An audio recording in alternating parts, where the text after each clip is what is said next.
Just a little bit about my experience doing a hair transplant. I come from the U.S., all the way from the U.S. I did a couple of research. I mean, not a lot, but so Dr. Caymaz, and really reading all the results that people had. So I decided to go for it. Like I said, I didn't do a lot of research. I think it took me probably 3 months of research, and I said, let me give it a try. And so my experience here was very good. They picked me up from the airport, took me to the hotel, and bring me to the clinic.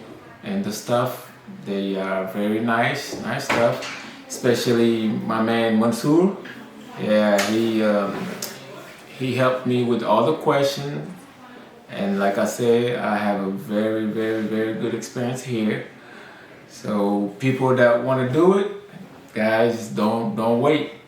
Go ahead and do it. It's nothing to be afraid. It's nothing to worry about it. So all I'm waiting right now is just have a good result, and then I guess we'll go from there.